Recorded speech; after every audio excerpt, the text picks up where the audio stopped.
নমস্কার বন্ধুরা, আমি শিউলি আর একটা নতুন রেসিপি নিয়ে তোমাদের সামনে চলে এসেছি। আজকে বানাবো সজনে ডাঁটা বেগুন আলু বড়ি দিয়ে ঝোল। প্রথমে আমি সব সবজিগুলোকে কেটে নিয়েছিলাম। এখন কড়াইতে তেল দিয়ে বড়িগুলোকে লাল করে ভেজে নেব। বড়িগুলোকে লাল করে ভেজে নিয়েছি। এখন ওই তেলের মধ্যে 5 ফোড়ন, হিং আর শুকনো লঙ্কা সম্বর দিয়ে দিলাম। তারপর কেটে রাখা সবজিগুলো দিয়ে দিলাম। প্রথমে আলুগুলো ভেজে নিয়ে তারপর বেগুনগুলো ভাজতে হয়, কিন্তু আমার কাছে সময় কম ছিল, তাই আমি একসাথে সব সবজিগুলো দিয়ে দিয়েছিলাম। এদিকে একটা মশলা তৈরি করে নিচ্ছি। কাশ্মীরি লঙ্কার গুঁড়ো, হলুদ, নুন আর সবজি মশলার গুঁড়ো দিয়ে একটা জল দিয়ে গুলে পেস্ট বানিয়ে রেখে দেবো কিছুক্ষণ।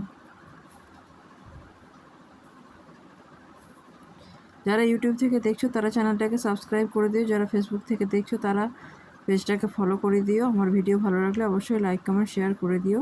সবজিগুলো কিছুটা ভাজা হয়ে গেছে। এখন দিয়ে দিলাম মশলাটা দিয়ে একটুখানি কষিয়ে তারপর জল দিয়ে দিলাম। ভালো করে আলু বেগুন সেদ্ধ হয়ে গেছে। এখন দিয়ে দিলাম উপর থেকে বড়িগুলো আর একটু ঘি, তারপর নামিয়ে নিলাম।